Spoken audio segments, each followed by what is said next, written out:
Guatemala. En esto no es político. Hoy estamos con Ana Galarza. Ella es asambleísta por Construye, su segundo periodo en la Asamblea Nacional. Bienvenida, Anita, qué gusto tenerle aquí. Muchas gracias, Sol, por la invitación y un saludo para todos quienes nos están acompañando. Empecemos por este periodo en la Asamblea, convulso periodo en la Asamblea. ¿Qué se siente volver a la Asamblea? Porque además usted regresa después de estos cuestionamientos de que había unos diezmos, la destituyen a usted. Usted en algún momento aclaró que esto no prosperó en la justicia. Empecemos quizá con eso. Cuéntenos un poco qué pasó con ese caso por el que usted fue destituida cuando llegó en el periodo, hace 2 años, no este periodo ni el anterior, sino ¿qué año fue? 2017. En el 2017 con Creo. Cuéntenos un poquito de eso. A ver, bueno, yo fui asambleísta en el 2017, fiscalizaba temas de todo tipo, empecé a fiscalizar el tema de Seguro Sucre, parece que ahí topé intereses muy poderosos que terminaron siendo demostrados en la justicia de Estados Unidos con sentencias allá, pero claro, ya me convertí en una figura sumamente incómoda, así que lo que hicieron fue montar una situación que claramente no era cierta. En la misma Asamblea Nacional, la comisión que investigó el tema determinó que tenía que haber archivo de la denuncia. El denunciante fue Ronnie Aliaga, un asambleísta Latin King, alias del Ruso, que ahora se encuentra prófugo en Venezuela. Él fue el que pidió que me saquen de la Asamblea. Y claro, yo demostré en la comisión que no era cierto. La comisión hizo el informe manifestando que tenía que haber archivo de la denuncia, pero Ronnie Aliaga presentó otro informe cuando la ley decía que se tenía que votar el informe de la comisión, no tenía por qué haber ningún otro informe, porque informe de minoría, según la ley orgánica de la función legislativa, que es la ley de la Asamblea, se establece que es solamente para proyectos de ley. Este no era un proyecto de ley. Era una sanción. Entonces, como era cuestión de votos y no de razón, se juntaron las fuerzas políticas a las que yo les estaba resultando incómoda con mis temas de fiscalización y me sacaron de mis funciones como asambleísta. Eso fue un 7 de febrero del 2019. Nunca me Esto voy a era en medio del olvidar esa proceso fecha. que paralelo se llevaba en contra de Jorge Glass, el proceso judicial. No, lo de Jorge Glass, eso ya terminó con una sentencia. En enero había terminado, justo un mes antes. Antes terminó con una sentencia. Yo fui una de las denunciantes en el tema de Glass, en el tema de Seguro Sucre, a Iván Espinel.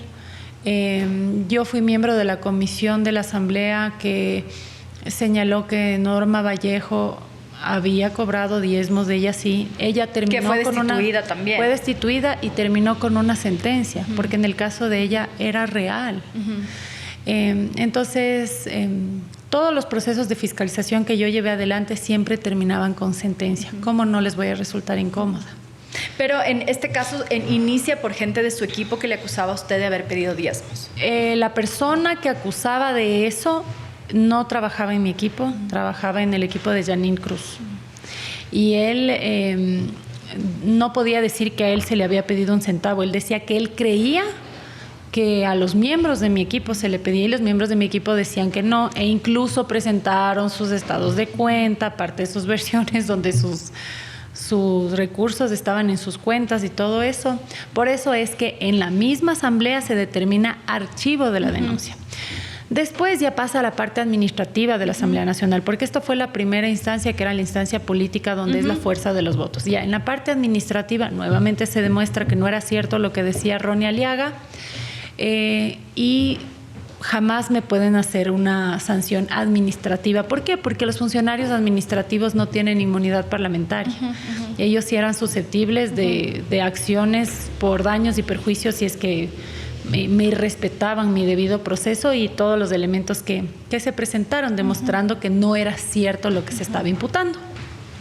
Sin embargo, igual la fiscal general del Estado, la doctora Diana Salazar, por mi fuero de corte, empezó a investigarme durante más de 2 años inclusive, y me consta la prolijidad y el profesionalismo de la fiscal general, porque créase que buscó hasta debajo de las piedras para determinar si era cierto los hechos que manifestaban que supuestamente se habían dado, y se determinó que no eran ciertos. ¿Y qué pasó en la justicia?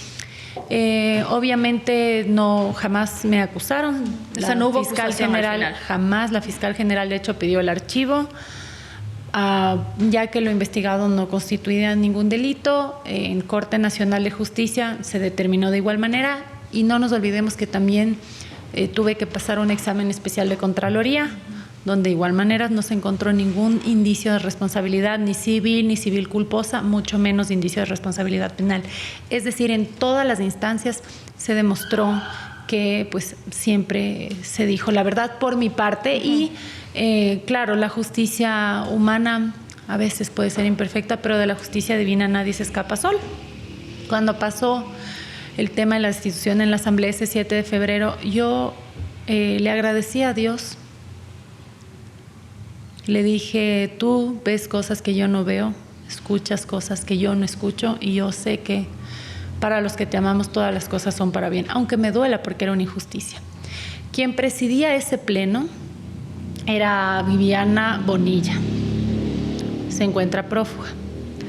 Yo le dije, Viviana, si no puede hacer el bien, al menos no permita que se haga el mal, porque de ella dependía que voten ese otro informe ilegal, y ella permitió que se vote el informe que no salió de la comisión, sino el ilegal.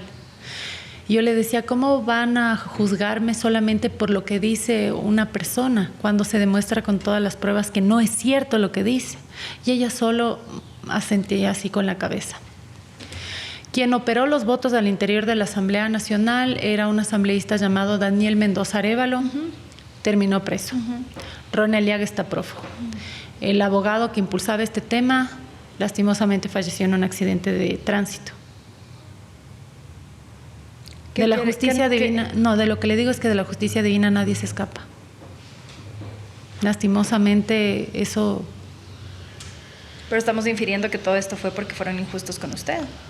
Miren, el caso, por ejemplo, de Viviana Bonilla. Permite que se me cometa esta ilegalidad, porque era una ilegalidad, ¿no? Y yo le decía que cómo va a ser posible que si yo, o sea, no hay ninguna prueba más que solo lo que dice una tercera persona. Y ella sentía así con la cabeza. Pasaron creo que 2 meses y sale el caso Sobornos. Ella termina juzgada con el testimonio de su ex asesor Gustavo Bucaram.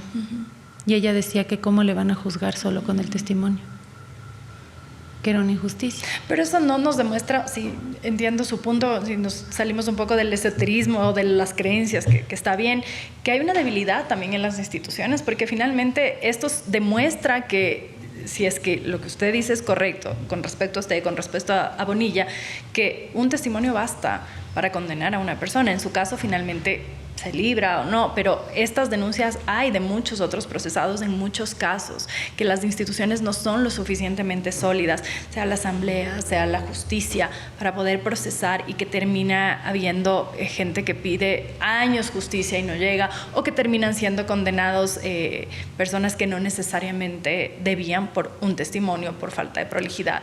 ¿Cómo ve usted esto en cuanto a la debilidad de las instituciones? Específicamente en el tema del caso Sobornos, yo no conozco a profundidad los elementos que hayan sido la base que sustentó la acusación. Entonces no puedo entrar a ese tema de profundidad. Yo a lo que voy es a lo que ella decía. Claro, claro, pero justo por eso digo, no necesariamente de este caso en particular, pero que esto nos remite un poco a que las instituciones están muy debilitadas en el país. Sí, desde luego que las instituciones están debilitadas. Hemos visto cómo jueces han liberado a sicarios, a narcotraficantes, les han entregado las famosas acciones constitucionales de abuso unas interpretaciones bastante laxas. Y desde luego que eso tiene que cambiar, porque tiene que existir verdadera justicia. Y la verdadera justicia es que tanto no debe haber ninguna persona culpable libre como tampoco ningún inocente perseguido, a mi criterio, ¿no? Pero volviendo a lo que me pasó a mí, cuando pasó ese 7 de febrero, le agradecí a Dios y le dije, esto te entrego en tus manos, pero te pido que me hagas justicia. Y seguí con mi vida. ¿Qué hizo? Pasé la ¿A qué página. se dedicó? Me dediqué después de un tiempo en el sector privado. Antes de eso, un amigo mío era ministro, me pidió que trabaje en el Ministerio de Producción, Comercio Exterior, Acuacultura y Pesca. Vino el tema de la pandemia. En el tema de la pandemia me volqué totalmente a hacer un trabajo social, porque había mucha gente que vivía al día, o sea, que salía a la calle para reunir algo de dinero y vivir al día, y el hecho de que les encierren era muy difícil. Significaba que no iban a tener comida sobre su mesa. Entonces hacíamos kits alimenticios y así vestidos de astronautas, porque estábamos en un tema de bioseguridad donde mucha gente fallecía por el tema del COVID. Escuchar que alguien se había contagiado de COVID era casi pensar que se iba a morir. Claro. Y hacía eso.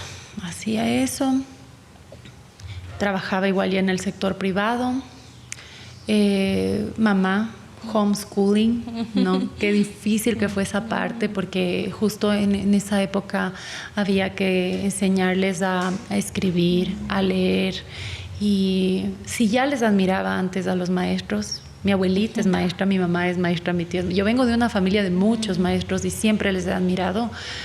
Más les admiré cuando me tocó hacer las veces de profesora, de los hijos. Por supuesto.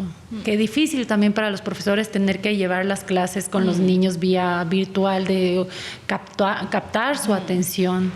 Y bueno, así fue lo que pasó en ese tiempo, que además durante todo ese tiempo es que se dio el tema de la investigación en el ámbito de la justicia, y todo el tiempo estuve presta a colaborar.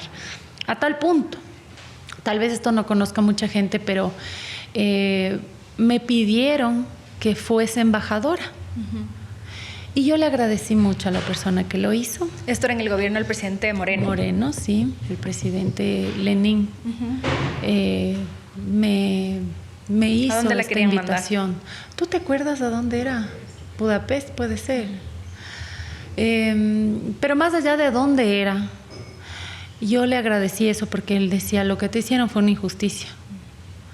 Pero yo le dije, yo me tengo que quedar aquí hasta que en todas las instituciones e instancias se demuestre que lo que yo he dicho es cierto, porque todo el mundo va a decir yo no hice, ¿no? Pero otra cosa es que las demás instituciones también lo digan. Y son diferentes instituciones y diferentes instancias las que corroboraron lo que se dijo.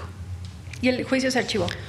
No hubo acusación. No hubo acusación. Nunca hubo acusación, porque todos los elementos estuvieron ahí, todos los elementos demostraron lo que también en la asamblea se demostró. Fue muy duro, pero yo creo que eso a mí me curtió. Ahora puede estar pasando así algo bien grande y yo estoy tranquila. Pero yo tenía 28 años, nunca había vivido un tsunami de injurias, de calumnias, de sentirme además impotente, o sea, de que ya te estoy demostrando y que aún así no te importe. Yo no le deseo eso a nadie. Y no fue solamente mi sufrimiento de la impotencia de, a pesar de demostrar no ser escuchado, sino el de mi familia. Entonces, eso por una parte, yo creo que sí me hizo una persona más humana. Yo era muy incisiva y de alguna manera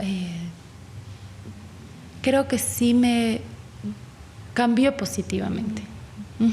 ¿Por qué decide volver?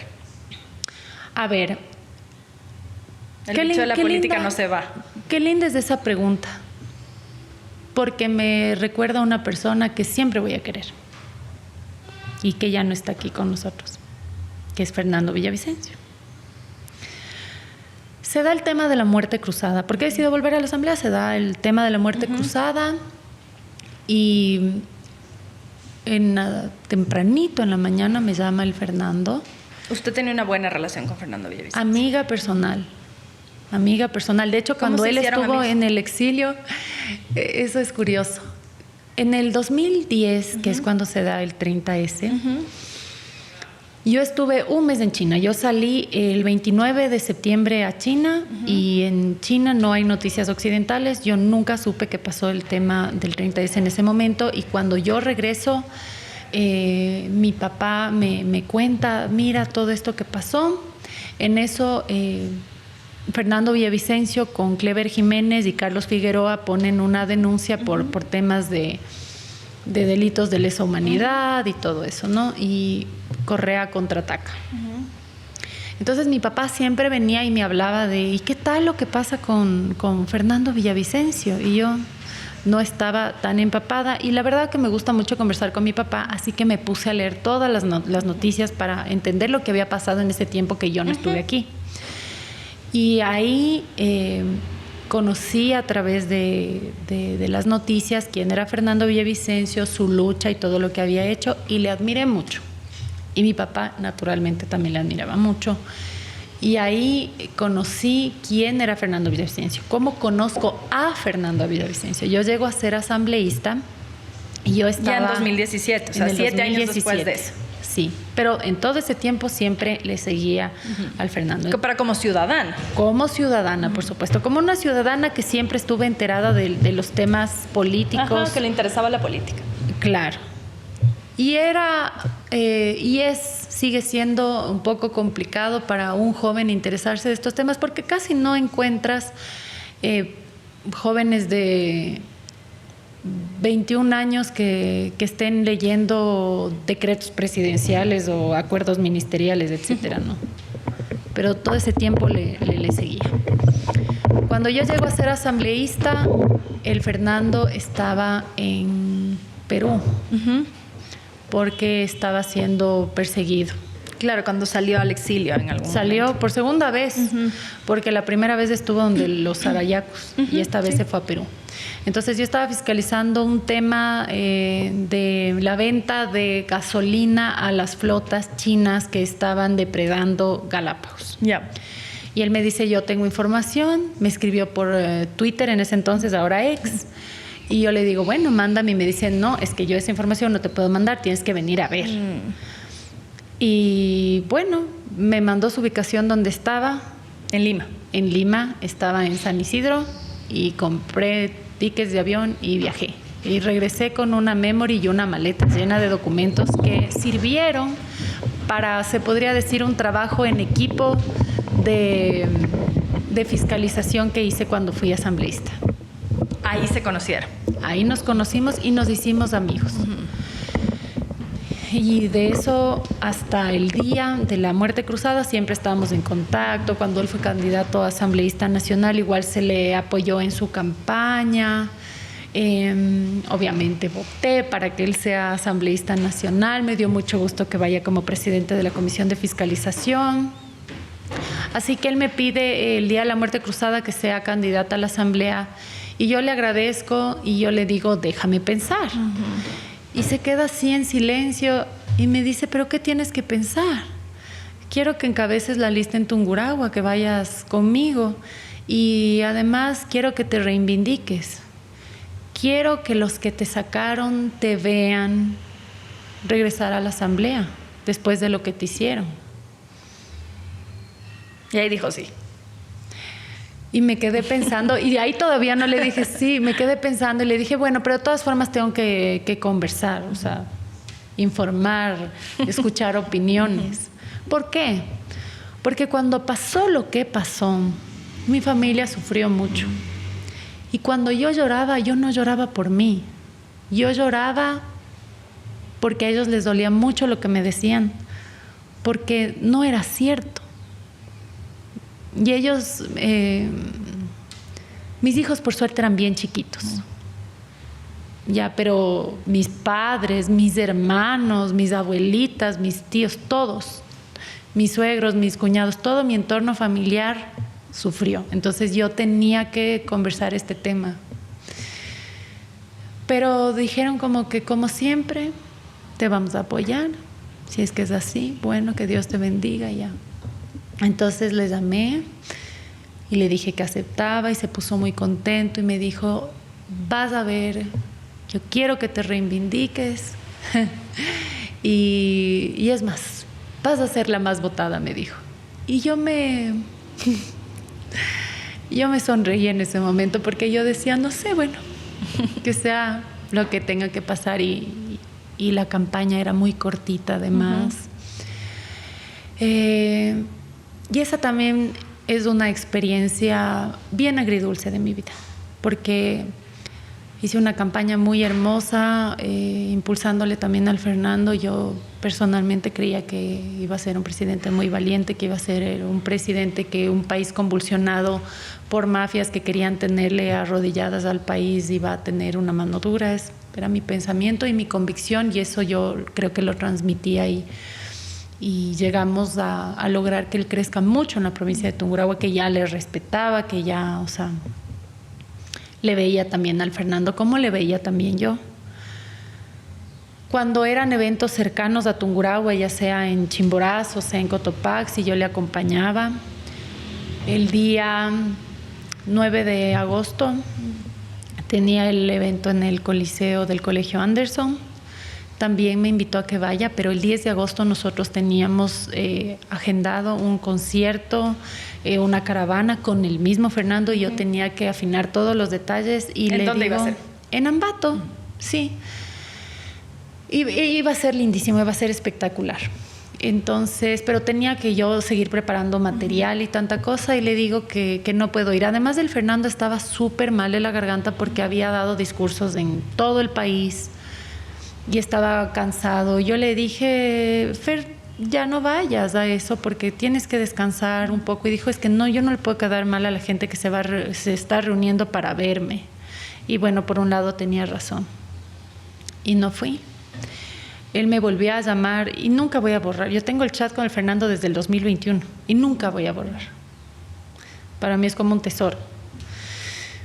A las 3 de la tarde me había llamado y yo no sé por qué se había puesto en modo no molestar. Entonces no me sonó el teléfono ni nada, y después vi la llamada perdida y yo sabía que ya está. Cuando vi ya la llamada perdida, yo sabía que ya estaba en el evento, entonces para qué le iba a llamar o escribir, iba a estar ocupado. Y digo, a las 6 se ha de acabar, y yo le llamo a las 6 de la tarde. Obviamente no me contestó. Y le mando un mensaje y le digo, Fer, te estoy llamando. O Fer, te estoy devolviendo la llamada. Ese mensaje nunca le llegó, creo que ya estaba sin batería. Pero no solo que ya estaba sin batería, sino que al Fernando le hicieron un atentado y le asesinaron. Eso fue terrible. Yo en Ambato estaba en la mesa con un montón de gente, estábamos preparando el material, y recibo un mensaje de mi mejor amiga que me dice, perdón, baby, le mataron al Fernando. Y ella tiene información muy importante porque su esposo es policía. Y yo me meto rápido a ver noticias y ya estaban las noticias. Y yo quería que sea como una falsa alarma. O sea, como que no, parecía, pero está herido, alguna cosa de esas, pero no. Y no sé ni cómo describir ese sentimiento, porque muchas cosas en la vida todo pasa, pero para la muerte no hay, claro, más. Solo se acabó y ya. Se acabó. Enseguida la casa se llenó de gente, enseguida vino mi familia, enseguida... ¿Usted estaba en su casa cuando todo esto pasaba? Estaba en mi casa, sí. Después vinieron de la policía, que tengo que utilizar chaleco antibalas. Esa noche o esas noches, el perímetro de la casa tenía resguardo. Y eso veían mis hijos. Y ahí eso usted sí les ¿qué impactó? pensaba? Porque, o sea, ya es una realidad diferente, y creo que eso también sentó un paradigma para todos los candidatos. O sea, hoy se van a enfrentar 16 candidatos a la presidencia de la República. Hemos visto ya, lastimosamente, esa misma campaña terminamos de verles con chalecos. Empezamos viéndoles con chalecos y después con más razón, diciendo, bueno, acaban de asesinar a un candidato, ya habían asesinado al alcalde de Manta, ya había habido candidatos, entre comillas, menores, quiero decir, no a la presidencia, pero atrás también les habían asesinado. Y eso sienta un precedente, porque da la impresión, además quedando en impune todavía, porque no se sabe realmente qué fue lo que pasó más allá de quienes los autores intelectuales, los gatilleros, claro. Exacto. Sienta un precedente también, y usted en ese momento era candidata. ¿Cómo se siente eso también en la piel? Le acaban de matar literalmente al que hasta hace 10 minutos estaba al lado mío, hasta hace el día anterior, o conversamos en la mañana. Hasta ahora se me pone la piel de gallina, mire. Hasta ahora se me pone la piel de gallina y no hay día que no le extrañe. Porque era un amigo primero incondicional. Es que no le mataron solo a mi candidato. Le mataron a un amigo que siempre creyó en mí, que siempre me defendió, se acaba su vida de una manera tan terrible. Fue muy terrible. O sea, yo 2 días no me pude levantar de la cama, porque había algo más que también me enfermó. El pensar, y si pasaba mañana, o sea, el 10 de agosto, en la caravana juntos. Y usted estaba ahí. Y estaba mi familia, mis hijos, y veían todo eso.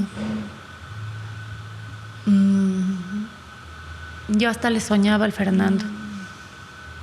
Le soñaba y no podía dormir. Y yo espero que algún rato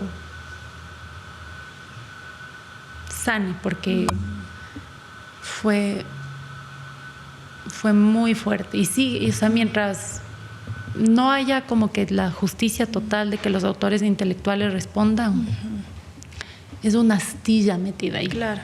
Para mí es una astilla. Y no se diga para las hijas, para los hermanos, para su familia. Para su familia, que hasta ahora les siguen molestando. Y me molesta eso. Que vayan a recibir un homenaje póstumo del padre y que ahí les notifique Jordán. Es una revictimización. Pero bueno, en todo caso, esa semana fue muy dura.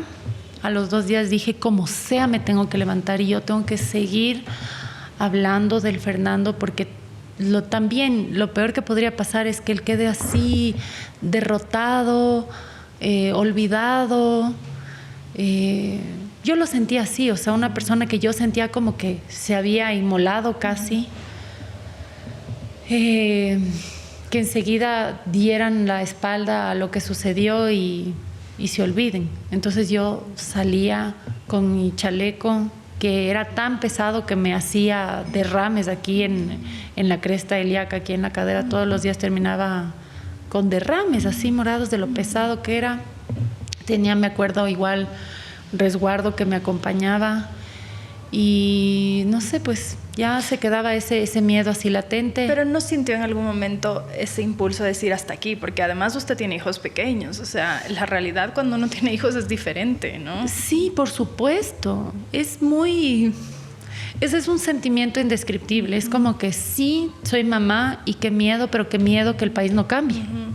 ¿Me explico? Es como la espada y la pared. Es como entre la espada y la pared. A ver, si me da miedo y no hago nada, el país sigue así.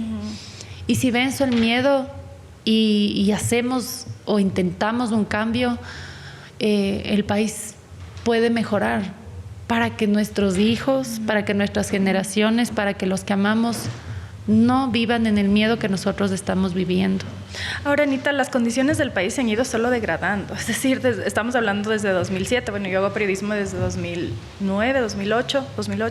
Tengo un poco la imagen de cómo, para mí, en mi forma de percibir, cómo se ha ido degradando. O sea, cada vez, no es que antes estábamos en el mejor país del mundo, no, siempre ha habido dificultades, pero creo que los últimos años, con además estos actores del crimen organizado, han roto cualquier posibilidad incluso de diálogo, porque además tenemos hoy un discurso que es muy peligroso también, de todos son narcos. Entonces usted le cae mal a un asambleísta y le dicen narcoasambleísta, yo le caigo mal a un político y me dicen narcoperiodista, y todos somos narcos, y se quita de verdad el peso sobre quienes realmente están siendo parte del crimen organizado, que lastimosamente hemos visto también en las instituciones, en la justicia. Aquí hemos conversado con algunos colegas periodistas y a ver si es que la policía, si es que los militares, si es que la política son blanco de interés, el periodismo también va a ser, para ser cooptado, quiero decir, porque finalmente es un poder también. Bajo todo este paraguas, hoy estamos en un gobierno que también ha debilitado mucho la democracia en este sentido, y aquí ha habido una pugna y se le ha señalado mucho al presidente por un comportamiento específico con las mujeres, y a usted le vi que le ponían en algunos de estos discursos, opiniones, comentarios, en alguna caricatura también me parece, como que es usted parte de estas personas que han sido blanco de este odio presidencial porque le acusaban de no haberle permitido a usted ser candidata, con estas mañas que no son nuevas, pero que cada vez están más sofisticadas, de meter la mano en la justicia, esa tentación constante de los gobiernos. Lastimosamente uno los ve, cambia los colores, pero la tentación sigue ahí. ¿Usted cree realmente que hubo un interés direccionado desde la Presidencia de la República de impedir su candidatura para la Asamblea Nacional? A ver, lo que pasa es que el señor presidente tiene personas que le rodean, que le hablan al oído. Una de esas personas es un actor político contemporáneo mío, bueno, un poco mayor, de mi provincia. Esteban Torres. Sí. Él fue candidato conmigo en estas últimas elecciones, quedó octavo. Entonces, no cuenta con apoyo popular en las urnas. Entonces, la opción que a él le queda es descalificar para intentar llegar, porque él está cuarto en la lista nacional y yo iba a encabezar una lista nacional. Entonces, claro, operó porque nuestro procedimiento de inscripción de la lista nacional fue idéntico a la inscripción del Parlamento andino. La del Parlamento andino calificaron y la de la lista nacional no. Sí. Como usted bien lo ha dicho, este proceso no es nuevo. Se ha vivido muchas veces, pero el hecho de que no sea nuevo no significa que se tenga que normalizar o que esté bien, porque afecta a la democracia. Claro. La democracia es poder tener las opciones y que la gente decida y punto, eso es todo. Y si quieren, bien, y si no quieren, también respetar y que sea así. Imagínese que incluso hasta la OEA, Almagro dijo: estamos preocupados por los procesos democráticos del Ecuador, y al puro estilo de Venezuela, la Cancillería emite un comunicado diciendo: no se metan en nuestros asuntos internos. Y luego resulta irónico, porque luego nos pronunciamos por Venezuela, que digo que está bien, uno se puede pronunciar por cualquier país que la democracia esté vulnerada, eso es correcto, pero primero deberíamos preocuparnos por lo que está pasando puertas adentro, y hay algunas señales de que la democracia está en riesgo, ¿no? Así es. Señales bastante claras. ¿Usted sí cree que esto es una acción directa de Esteban Torres? No creo, pero no es la primera vez que él intenta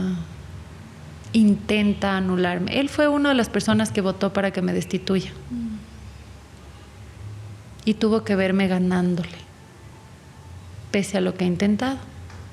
Y así le tocará el resto de su vida. ¿Y cuál es su pica con usted? Que él no tenga votos y yo sí, básicamente. Porque ahora se ha especulado mucho y les hacen memes y les hacen bromas en redes de cuál es esa bronca juvenil de la que parte toda esta bronca ya política. ¿Se conocían desde antes? En el ámbito, no sé, como son de la misma ciudad, ¿se caían mal y solo fue así? No. O sea, a mí no me caía ni bien ni mal. De hecho, éramos de los pocos jóvenes que opinábamos de temas políticos de Next. Como decía, a muy pocas personas de jovencitos, en los 20. Jovencitos, 18, 19 años, les veías opinando de temas políticos, no solo de política nacional, sino incluso hasta de geopolítica. Y en esa conversación a veces nos encontrábamos y no pasaba nada. O sea, yo no tenía ningún afecto ni desafecto. O sea, se conocen por eso, por el ámbito de la política. En ningún otro ámbito. No es que eran amigos o compartían amistades en común. No, ni siquiera compartíamos amistades en común. No estábamos ni en el mismo colegio. ¿Y cuándo empieza? No, ni siquiera en la calle me lo habría topado. Después él hereda su curul porque él era el alterno de su padre. Sí. Su padre renuncia para ser candidato a la alcaldía de Ambato y él queda como asambleísta. Yo me acuerdo en un desfile del 12 de noviembre que él ya desfiló como asambleísta. La gente era muy cariñosa conmigo. La gente de Ambato es muy linda. Y yo le noté que se molestó. ¿Por qué?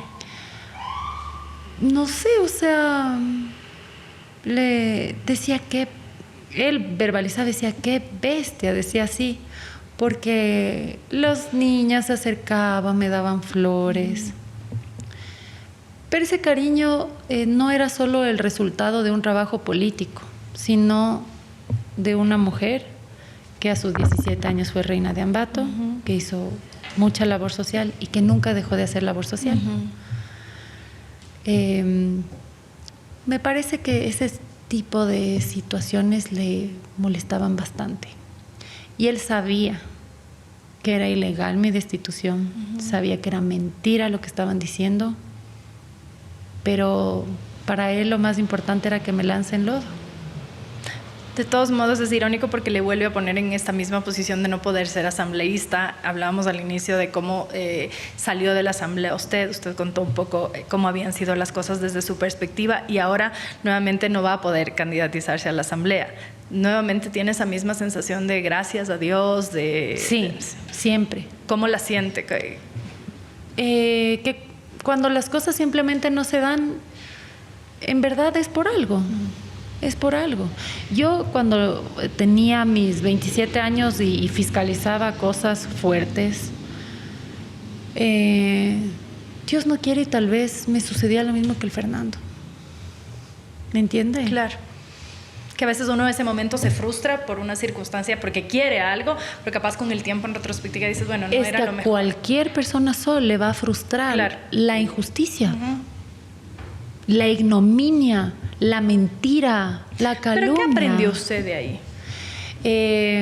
Bueno, yo aprendí muchas cosas. Quiero decir, finalmente uno también hace una autocrítica, ¿no? De decir, a ver, ¿qué yo pude haber hecho mal? Porque yo digo, no, estas cosas no vienen de gratis en el sentido de que una cosa sí uno puede decir, sí, yo fiscalizo, soy la más chévere y la más bacán y por eso me odian, sí, pero también tiene que haber algo más que uno tiene el control sobre eso. Quiero decir, no sé, me estoy inventando, no elegí bien al equipo, debí ser más sagaz políticamente, es decir, ¿qué de autocrítica usted hoy, que mira en retrospectiva, esa joven asambleísta que además llegaba por primera vez a la Asamblea Nacional, la experiencia nunca va a ser la misma?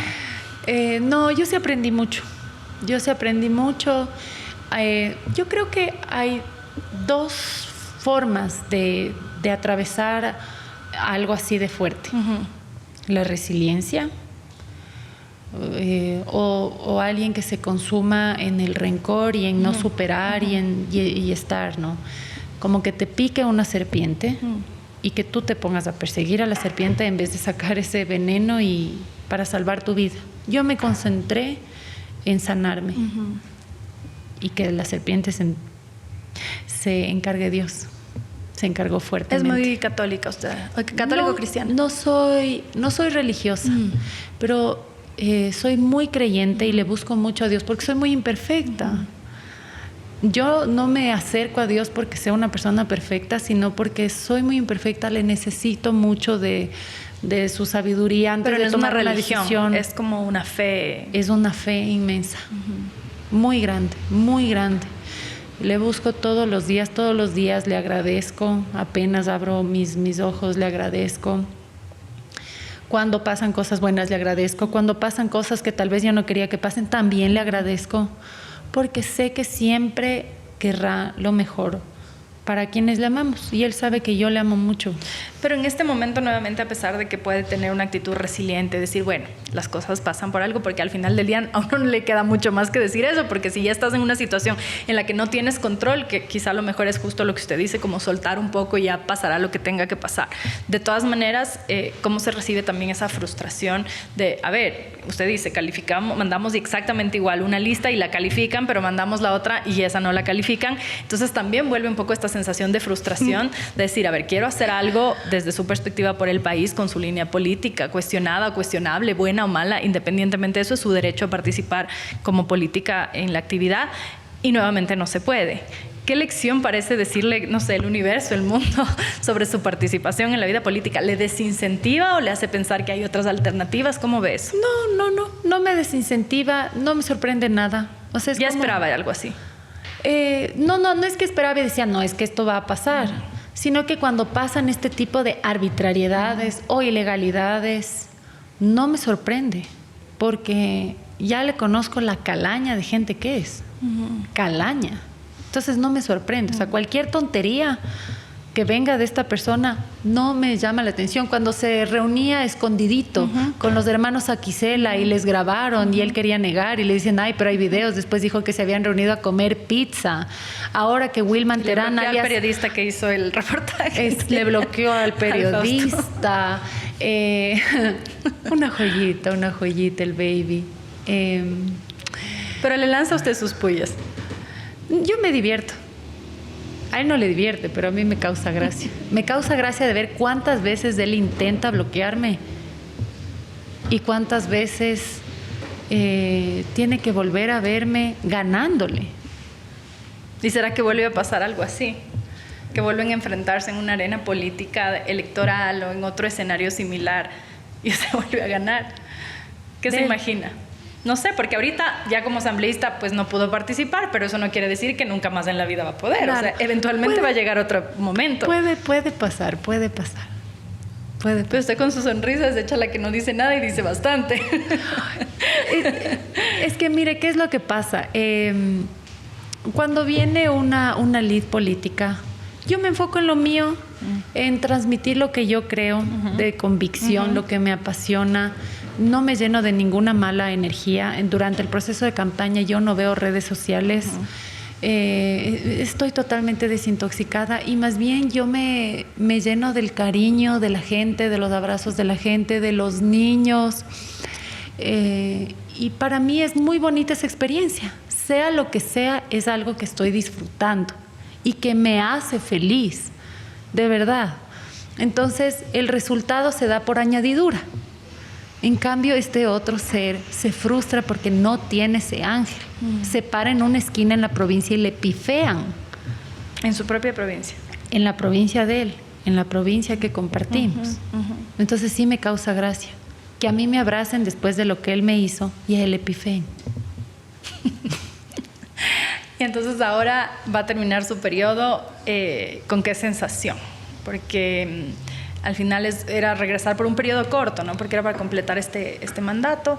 Y también ha tenido un discurso usted crítico con el gobierno, lo cual en este escenario adverso y en un escenario en el que el presidente se toma personal los ataques que son políticos, los cuestionamientos de los ciudadanos. A ver, usted como funcionaria pública sabe, Anita, que está expuesta al escrutinio de la gente. Y violencia política de género, si es que le digan gorda, fea, vieja, sí, pero que le digan no hace bien esto, no, eso no es violencia. Entonces ahora hay mucho esta dualidad, ¿no? Y quizá también entrar en este ámbito de que escudarse en decir que eso es violencia de género, que a ver, que sí, que existe y usted seguramente la habrá vivido como mujer política, pero una cosa es la violencia de género y otra cosa es, ahora se denuncia por violencia de género cualquier cosa. Hace poco veíamos a la ministra del MIES, la señora Rovira, denunciando a Lolo Miño porque le dice de ser alfombra del poder no se vuelve. No veo por dónde, y bueno, muchos abogados, ya hay una columna incluso de Felipe Rodríguez donde explica desde la mirada de un abogado que no hay para nada violencia de género ahí, y usted se ha enfrentado también con un discurso fuerte hacia el gobierno. ¿Cómo ha sido ese enfrentamiento en estas condiciones que no son las mismas de hace 2, 3, 4, 10 años? O sea, quiero decir, el contexto es diferente y la actitud del presidente también es particular con respecto a estos cuestionamientos que recibe. A ver, las cosas buenas las hemos apoyado. De hecho, le hemos dado gobernabilidad. Claro, sí, de hecho, al inicio tuvo bastante apoyo de ustedes con el correísmo. Digamos, había varias bancadas que votaron en favor. Hace pocos días aprobamos la ley económica urgente de alivio financiero, porque está bien. Y las cosas que están bien se tienen que apoyar, pero por ejemplo vienen a proponernos que se suba la edad de jubilación, 70, 75 años. Y le decimos, no se puede, señor presidente, porque los trabajadores no tienen por qué pagar los platos rotos de los malos manejos económicos de los gobiernos de turno, que le ven al IES como su chanchito, su caja chica. Y lo toma personal y se pone como enemigo y bueno, fuera que solo se meta con uno. La persecución es a todo el entorno familiar. Usted denunció, de hecho, que había persecución a la empresa de su familia. Todavía. Sí, ¿Cómo se ve eso? ¿Cómo se trasluce esa persecución? Envían a las instituciones de control a pedir información una cosa tras otra, y la información hay y todo está en orden y todo está bien, pero claro, es que no tiene mucho que ver con lo que se va a encontrar, porque si no es con el hecho de utilizar el Estado para perseguir a quien considera que puede ser su enemigo político por no entender que estas diferencias son parte de una democracia. Es parte de la democracia. Claro, y es fundamental, además. Si no, tendríamos una dictadura. O lo que se vivía en el correísmo. Decía el presidente, como tenía una bola de alzamanos en la asamblea, todos decían, las aplanadoras. Y eso tampoco No, está pues bien. además está bien que en una asamblea haya diversidad porque así se hace contrapeso. Correcto. Lo toma personal, es una persona un poco complicada y lastimosamente no hay forma que entienda. El tema de los apagones. Hace una ley llamada No Más Apagones. Le aprobamos la ley No Más Apagones. ¿Qué él hizo? Claro, sí. No funcionó. Adivine a quién culpó. A la asamblea. Porque utiliza un aparato de propaganda para que si el día de mañana le muerde un perro, el decir que fue la asamblea. Cuando la asamblea le aprobó todas las leyes que él hizo, que él envió, que él después vetó, porque no nos olvidemos que tiene la última etapa del veto total, veto parcial de la sanción, y que si por falta de gestión del Ejecutivo no funciona, no es nuestra culpa, porque la asamblea hace las leyes y las instituciones hacen el reglamento. Y tienen que ejecutar. Y de ahí también ejecutan. Claro. Si hacen un mal reglamento, la ley no va a funcionar. Además, no es suficiente decir no más apagones y ya. O sea, hay que hacer una gestión. Ya. Los informes de la CENACE de que iba a haber tremendo estiaje habían desde el 2023. Yo tengo los documentos y piden o que se repotencie el parque termoeléctrico del país porque ya está viejo, o que se hagan nuevos, se traigan nuevas turbinas. Desde el 2023 se pedía eso y no se hizo. Prefirieron alquilar una barcaza que los expertos dijeron que no iba a abastecer. ¿Qué prefirieron hacer con los expertos? Gritarles, ¿no es cierto? Llamar a los medios a Llamar gritar. a los medios a gritarles que hasta cuándo van a soportar esas mentiras. Y no eran mentiras, eran expertos diciendo lo que iba a suceder, que no Pero iba a abastecer. es un no entendimiento de la democracia, ¿no? Usted que está en el lado de la política y que tiene que también aguantar, porque es eso, o sea, la política no es la miel del poder. Está ahí, usted va a tomar decisiones, tiene una incidencia, puede hacer leyes en el caso suyo en la asamblea, pero también es escuchar a lo que la gente le dice. Y yo, por ejemplo,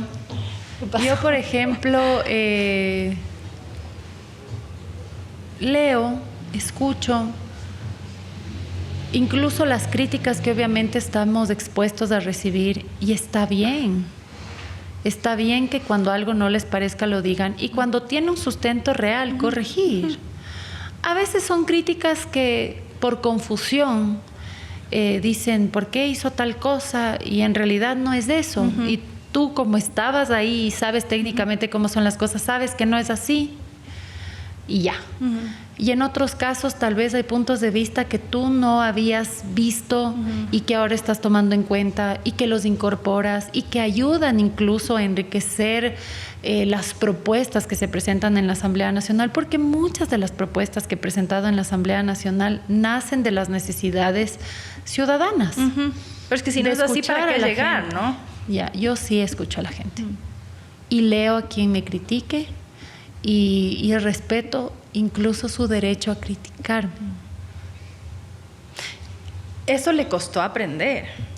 No me costó aprender. Yo creo que al haber sido desde muy jovencita de alguna forma una figura pública, porque el ser reina de Ambato en Ambato es una figura pública, es una figura muy querida, muy respetada, nace desde la resiliencia de la ciudad, desde una festividad. Pero no me imagino que una reina le critiquen, terremoto. ¿o sí? Sí. ¿Pero en qué le pueden criticar? Ay, mire. Por ejemplo, a la actual reina de Ambato recibió críticas porque ella previamente había sido reina de otro cantón y eso incluso derivó en que se cambie el reglamento de la elección de reina de Ambato y que quien haya sido reina de otro cantón no pueda ser candidata a reina de Ambato. Eso generó críticas. Entonces, la figura pública, el presentador de televisión o el futbolista o el político o el cantante está expuesto, mucho más expuesto, porque está más visible.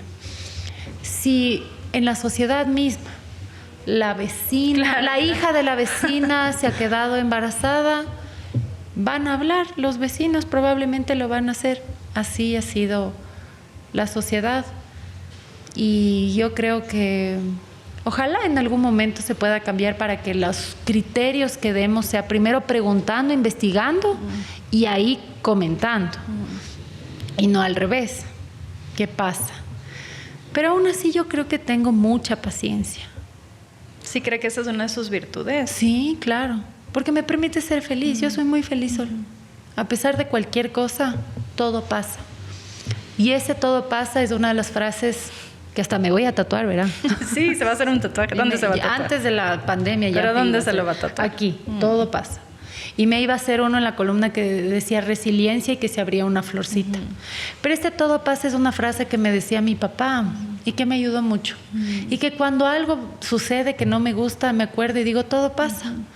Ni los momentos muy felices son eternos, ni los momentos difíciles son eternos. Y pasará, y lo mejor que pueda pasar después de una dificultad es que tú te hagas más sabio, aprendas tal vez de tus errores, que los puede haber para que no los vuelvas a cometer, y que puedas ser una mejor persona. ¿Cómo ve usted las relaciones en la asamblea? Se cuestiona mucho de que se sienten a conversar, no sé, con los correístas, por ejemplo. Pero en un país tan quebrado, en todo sentido, no es necesario, yo digo conversar, sentarse a conversar con lo que usted decía, ¿no? Las propuestas, pero en esto no nos vamos a poner de acuerdo. Y no hablo solo del correísmo, hablo del Partido Social Cristiano, de cualquiera que puede ser opositor a sus postulados, de ADN, usted póngale el nombre que usted quiera. ¿Cómo se sienta a hablar en un país o cómo no se sienta a hablar un país que está tan quebrado? Porque al final podemos tener posturas ideológicas diferentes, pero habrá algo en el que nos podemos... Si usted no es mafiosa y yo no soy mafiosa, en algo nos vamos a poner de acuerdo, a que nuestros hijos salgan a las calles sin que haya una bala perdida, que los niños puedan tener parques en condiciones decentes, es decir, algo mínimo, porque si no da la impresión de que no hay esperanza y de que en la asamblea se pasan peleando, que se acusan, que cuando tú gobernaste hiciste tal y no hiciste cual y no sé qué. Y quiero decir, todos los que han gobernado tienen su dosis de responsabilidad y está perfecto que eso se asuma y está perfecto recordarlo, es memoria histórica, pero de ahí a decir, a ver, estoy gobernando y la culpa fue, no sé, de García Moreno, o sea, ya han pasado cuántos años. Lo que quiero decir con esto es que cada quien tiene que asumir esa responsabilidad y que también da la sensación de que falta un diálogo enfocado en la necesidad urgente de reconciliación. Usted ha estado en la asamblea, ha tenido que sentarse, me imagino, a conversar con gente de todas las bancadas.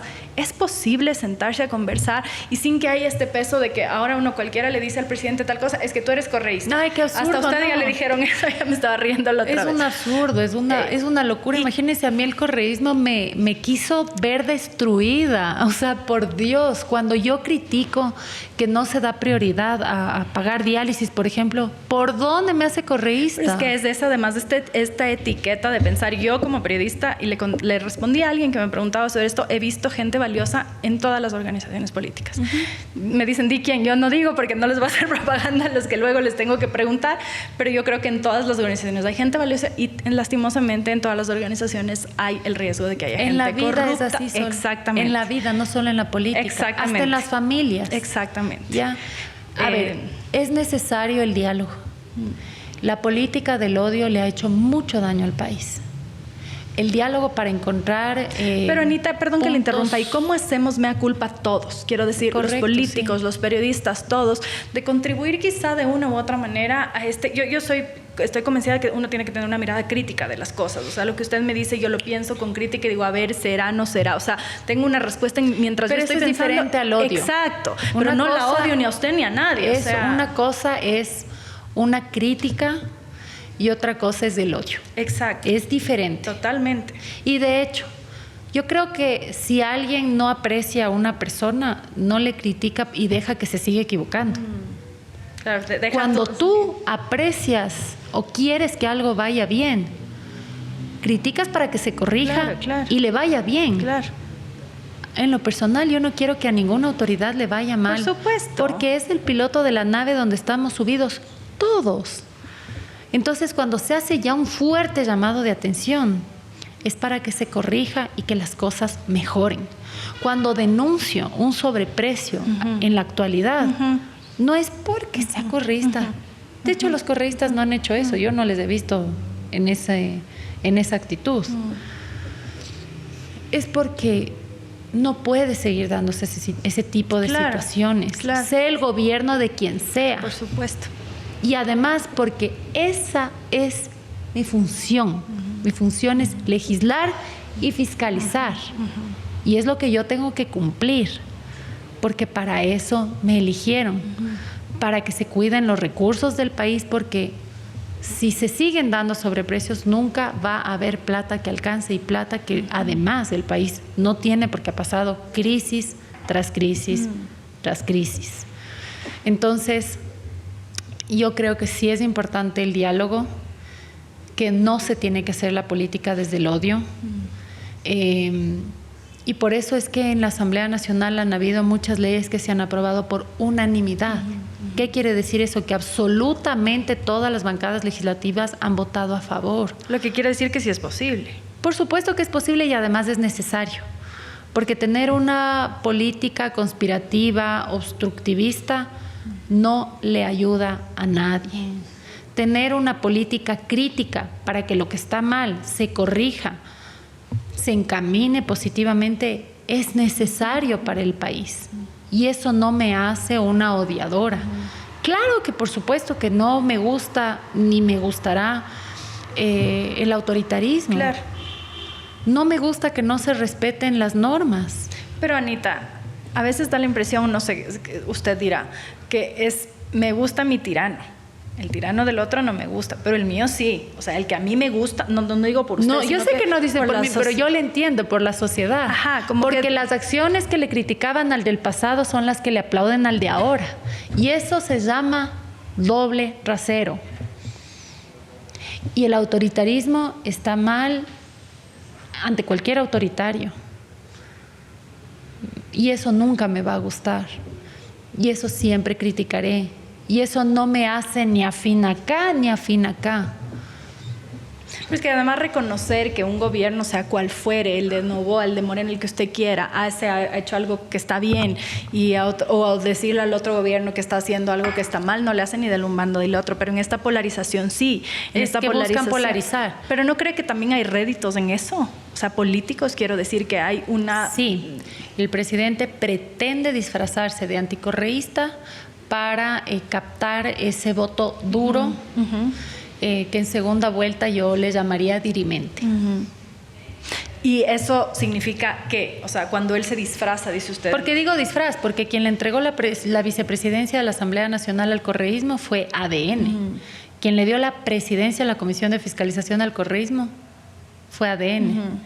Porque además estaban aliados inicialmente, ¿no? Exacto. Exacto. Y bueno, el mismo expresidente Correa ha dicho que él le pidió ser candidato por la organización, ¿no? Así es. Cuando fue legislador, el ahora presidente Noboa le llevó todo pagado a asambleístas del correísmo a Rusia. ¿No es cierto? Entonces, por eso hablo yo del disfraz que se pone, dándose cuenta bajo un análisis de focus groups, bajo un análisis de encuestas, de estadístico, que le era rentable disfrazarse de anticorreísta, cuando en las instituciones no ha depurado a los correístas, por ejemplo. Y ahí también quiero entrar en esta brevemente un poco ya para ir terminando, que es sobre esta cacería de brujas también que ha habido y que hubo aquí se sentó el expresidente Lasso y que él decía, a mí me decían que no he sacado a los correístas, pero mencionábamos incluso a la ministra Brown, por ejemplo, que es decir, gente que si tiene una cierta edad y ha trabajado en la función pública, pues o va a haber trabajado con Correa o va a haber trabajado con Moreno. Entonces, no hay también una cacería de brujas en esto de los correístas están ahí, porque al final estos mandos medios, y lo vimos en el caso, por ejemplo, del manejo de las empresas públicas, en el caso de CNE lo hemos visto, hay unas mafias que se van a acomodar al gobierno que venga. Correcto. Y que es bastante complicado sacarlas por una serie de razones. Entonces, no hay también una cacería de brujas en esto de decir, es que los correístas están ahí por debajo. Ya, yo no quisiera verle como un tema ideológico. Yo creo que las instituciones tienen que depurarse de los malos elementos. No quiero irme a los ismos. Claro. A los ismos. Decía por lo que usted mencionó hace un momentito de los correístas que no han salido en este gobierno. Ya, a los malos elementos. De esos es que se tiene que hablar y depurar y limpiar las instituciones, porque si no, venga el gobierno que venga, van a hacer y deshacer y van a tener actuaciones que le han venido afectando al país. Porque además es rentable. o sea, ser mafias en ciertos sectores estratégicos del país es muy rentable para esas mafias. En las eléctricas, por ejemplo. En los petróleos, en los sectores estratégicos, en salud también, están en los hospitales. Los sobreprecios, este discurso también rentable de decir la seguridad social no sirve y tal, porque también hace poco conversaba con personas que contaban que un familiar tiene cáncer y que el único que le ha hecho pare ahí es el IES, porque los seguros te cubren los privados hasta un punto. Entonces que la idea sería fortalecer la salud pública, porque los seguros privados pues tienen un límite. En los países desarrollados lo público es lo mejor. Eso es hacia donde debimos. Esa es su visión también. Bueno, yo creo que en este país donde hay una brecha social tan marcada, donde hay familias que no tienen la posibilidad de enviar a sus hijos a una escuela privada, también tienen el derecho de tener una educación de excelencia, y para eso se necesita que lo público tenga excelencia. Eso es lo que yo creo, y yo creo que hay que seguir acortando esa brecha social. Tal vez haya personas que piensen que yo soy de extrema derecha. No, porque yo sí he visto la extrema pobreza. He visto niños que no importa lo que les lleves de comer, nunca se van a nutrir porque están llenos de parásitos, van a tener desnutrición crónica. ¿Qué estimulación temprana ni que nada? Tampoco tienen eso. Cariño en el hogar. Llega el padre borracho a pegarle a la mamá, a abusar de ella. Y si es que le mandan a la escuela, ya es mucho. Eso es lo que yo he visto, y eso es lo que no puede seguir pasando. ¿Por qué quiso ser reina? Desde niña era mi sueño. Sí, desde niña era mi sueño, y la verdad que fue un sueño hecho realidad. Y cómo no amarle mucho a Dios si me he hecho realidad tantos sueños. Muchos. Me he hecho muy feliz. Incluso los momentos difíciles que he vivido, como toda persona pasa momentos difíciles, me han hecho valorar mucho esos momentos muy felices. Cuando me preguntaba qué he aprendido así de estos momentos difíciles en política, reconocí a mis verdaderos amigos. Me di cuenta que las personas que pensé que eran mis amigos, sí eran mis amigos. Qué hermoso. No tuve que sufrir una decepción en ese aspecto, siempre estuvieron con mucho cariño. Le amé mucho más a mi familia, creo que mi familia me amó mucho más. Entonces, no sé, la vida es muy linda, y yo creo que sí hemos tenido por cosas de la vida y la gracia de Dios la oportunidad de estar en un espacio donde podemos ayudar que otras personas también puedan decir la vida es linda, hay que hacerlo. Y cuando yo llegué a ser reina de Ambato, hice una labor social diferente, no solo, que no está mal, no, de dar fundas de caramelo o así. Mi abuelita era profesora de una escuela fiscal llamada Humberto Albornoz, y ella me contaba que sus alumnos iban con sus cuadernos a veces sucios o arrugados porque no tenían un espacio físico donde hacer sus tareas, porque acompañaban a sus madres a trabajar en los mercados y las plazas de la ciudad. Obviamente son madres que no es que puedan pagar una niñera o una profesora para dejarles en casa, y les llevaban al lugar de trabajo y están en el piso o están en su cubículo, no había espacio. Entonces ahí decidí hacer centros de tareas dirigidas en los principales mercados de la ciudad, con un convenio con la Universidad Técnica, con computadoras, con profesores que les ayuden a hacer sus tareas de inglés, de ciencias. Me parecía increíble, y de eso ya ha pasado 17 años. ¿Y se sigue haciendo? Lastimosamente no se dio continuidad, porque además el MIES dijo que esos espacios, esas guarderías iban a manejar ellos, y ahorita están cerradas. Pero habría sido genial, y me encantaría volver a estar en un espacio donde pueda impulsar este tipo de programas sociales. Pero va a seguir en política. Siempre estaré donde pueda ser un agente de cambio, y no sé, a mí me llena mucho saber que pude ayudar en algún aspecto. Es lo que más me llena en la vida, sinceramente. ¿Y sueña con llegar a la presidencia? O sea, digo, en el sentido de que cualquier persona que hace política, me imagino que el mayor nivel es la presidencia. ¿Por qué? Porque desde la presidencia es donde se toman las decisiones, se hace una política. Quiero pensar que hay alguien que quiera llegar a la presidencia con un plan sólido, con un equipo sólido y con un interés de verdad, no de mejorar sus negocios o de los amigos, sino de cambiar al país, o de fortalecer lo que sí funciona, continuar lo que ya se ha dejado haciendo y que vale. ¿Ha pensado, ha soñado con llegar a Carondelet alguna vez? Yo no sé lo que pueda pasar en un futuro. Pero es su sueño. No le podría decir que es algo que yo había soñado en la vida. Nunca me imaginé que iba a terminar en el quehacer político, sinceramente. No era algo con lo que pensaba. No, pues cuando yo era niña, mi sueño de niña eran otras cosas, de adolescente ¿Y qué pensaba soñaba? en otras cosas. ¿Cómo Cuando era yo era niña, Ajá. Ay, cuando yo era niña, era una niña muy feliz, con una hermosa familia. Tengo una hermosa familia. ¿Qué número de hija es? La primera y la es única la mujer. ¿De Sí. Y tengo cuántos? 3 hermanos de hermosos, 4. hermosos. Y con mucho cariño de mis papás, de mis abuelitas, de mis tíos, porque además fui la primera nieta, al menos del lado de mi mamá. Muy mimada. Sí, muy querida, muy querida. Y cantaba en mi escuela, me acuerdo que participaba mucho en los programas. O sea, le en el Día de la gustaba Madre. hacer shows, era como, le gustaba el público, digamos. Mi mamá logró criarnos quitándonos a veces ese miedo escénico. Ajá. Que yo le agradezco mucho, porque en la vida eso me ayudó a ser, por ejemplo, reina de Ambato. Claro. Porque yo creo que todas eran muy bonitas y tal vez mi respuesta fue lo que a mí me diferenció. Y eso, sin saberlo, venía Pero desde le gustaba un el tema público. No me daba miedo, digamos. No me daba miedo. Pero yo cantaba porque yo quería cantarle a mi mami. Me gustaba cantar. Sí, cantaba de niña y pintaba. Soy zurda. O sea, bueno, utilizo las 2 manos, pero más la izquierda.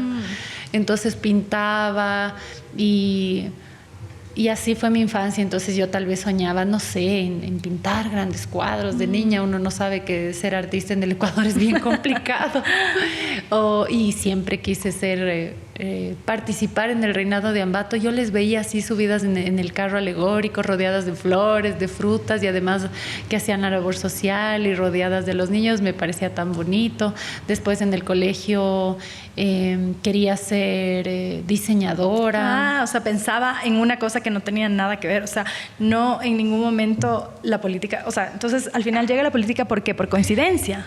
¿O es del reinado? Porque ahorita estoy haciendo como un vínculo que suena no muy evidente desde una ciudad, o bueno, no sé, quizá es mi percepción, porque difícil hacer el vínculo entre la reina y la política, pero hoy tiene algún sentido con lo que usted me está diciendo. O sea, antes de mí, creo, y tal vez me equivoque en este dato, pero creo que no había alguna otra reina que se había involucrado en el quehacer político, porque al quehacer político viene con muchos cuestionamientos y por eso hay mucha gente muy valiosa que prefiere no involucrarse porque estás expuesto a que te digan a ti y a tu familia de todo. Claro. O sea, también estás consciente de que te vas a meter en un ámbito hostil.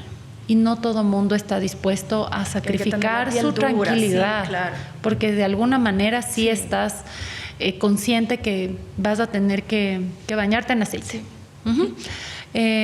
Pero bueno, a mí el reinado me mostró que me llena mucho.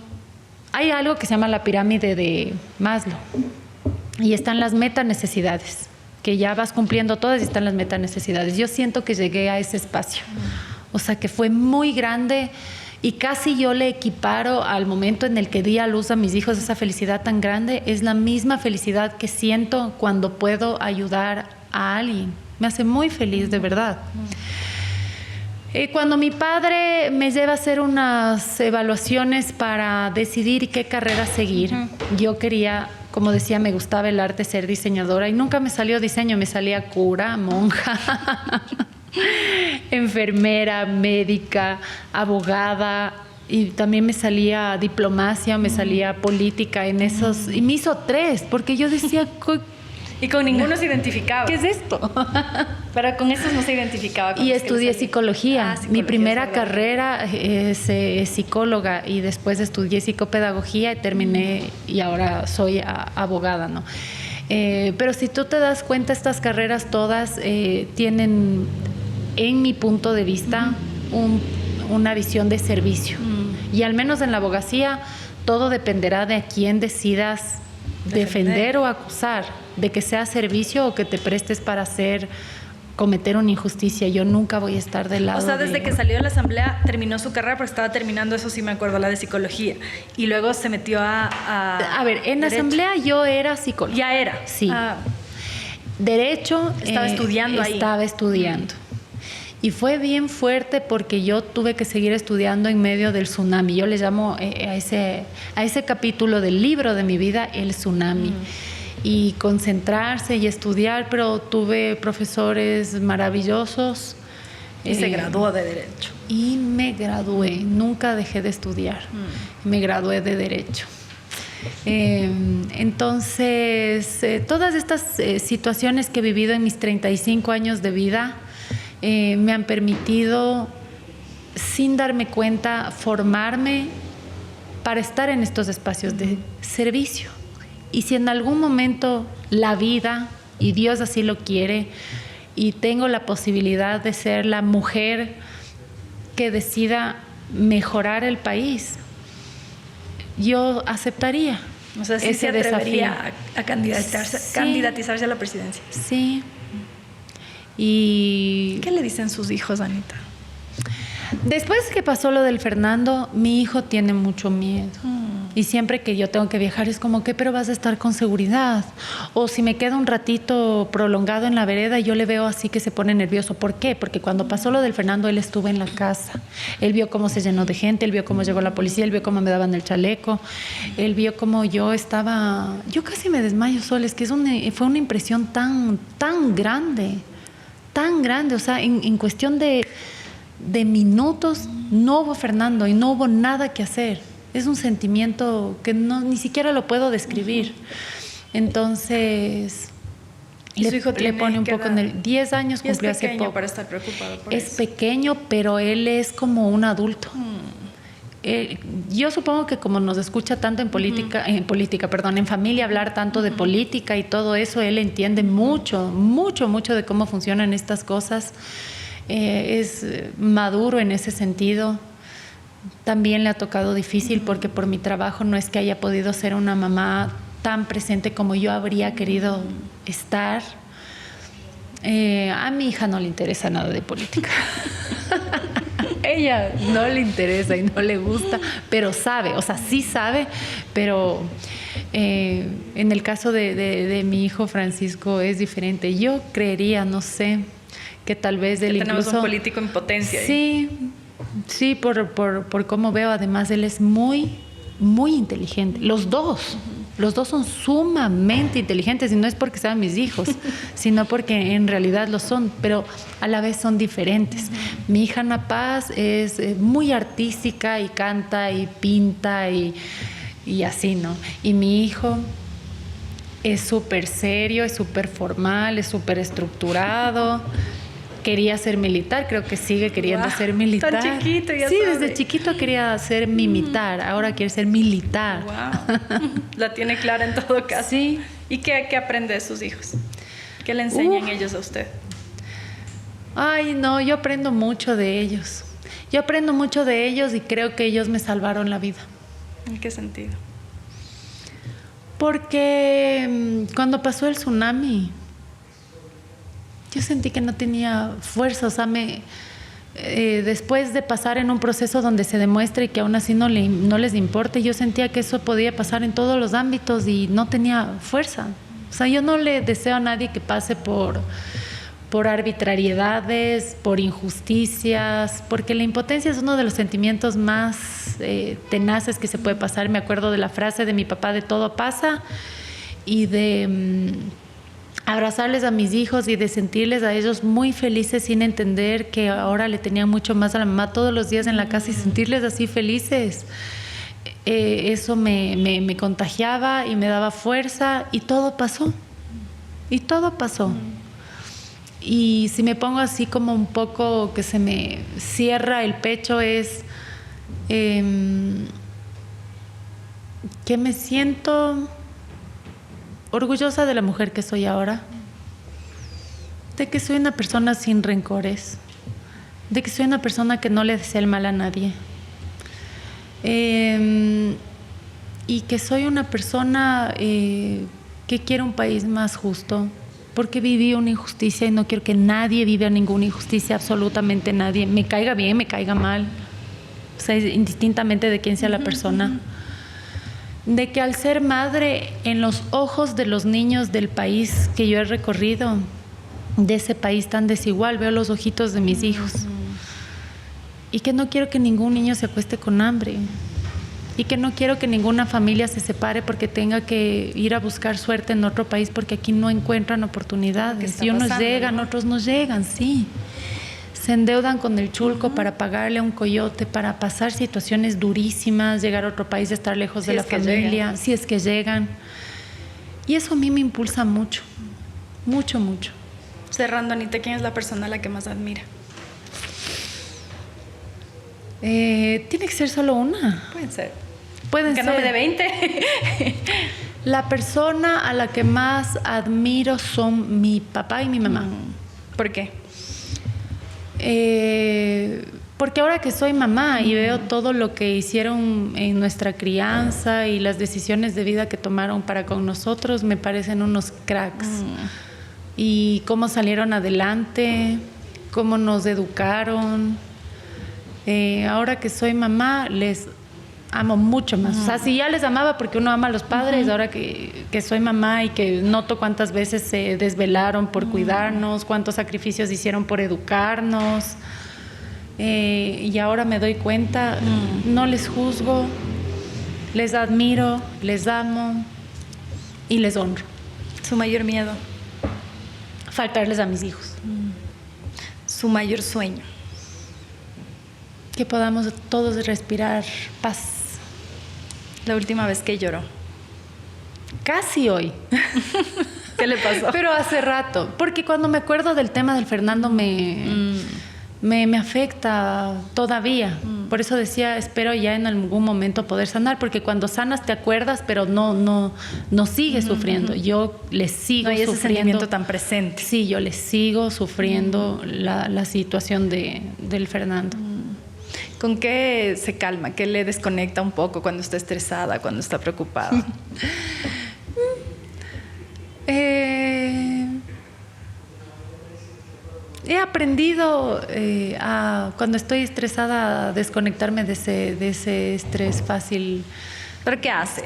Simplemente cambio de tema o procuro no hablar en ese momento del tema que me pueda afectar. Pero no tiene una actividad, no sé, correr, ver películas, leer, escuchar música, cocinar. Música. Sí, sí, ¿qué claro. le gusta escuchar? Yo escucho música variada. Tengo música clásica para trabajar, está en Spotify, me encanta. Música alegre, escucho música de todo. Es más, de hacer unos lives larguísimos donde nos pasamos poniendo música con mis seguidores y cantamos. Ese tipo de cosas me desestresa, sí. ¿Qué le gusta comer? Me gustan los yapingachos del Fernando en el mercado Modelo. Les recomiendo. Y cuando está así como cansada y necesita reenergizarse, ¿a dónde va? Cuando estoy cansada y necesito reenergizarme, busco dormir. Sí, descansar, desconectarme y ya me despierto otra vez renovada. ¿Su mejor recuerdo? Cuando les tuve a mis 2 hijos. Muchas gracias por habernos acompañado. Gracias por la invitación, Sol. Gracias a ustedes también. Esto no es político desde el cafecito con Ana Galarza, asambleísta. Dice que no le tiene miedo a llegar a Carondelet, así que esperamos que cuando llegue nos siga atendiendo y no nos cierre programas. Nos vemos pronto. Soy María Sol Borja.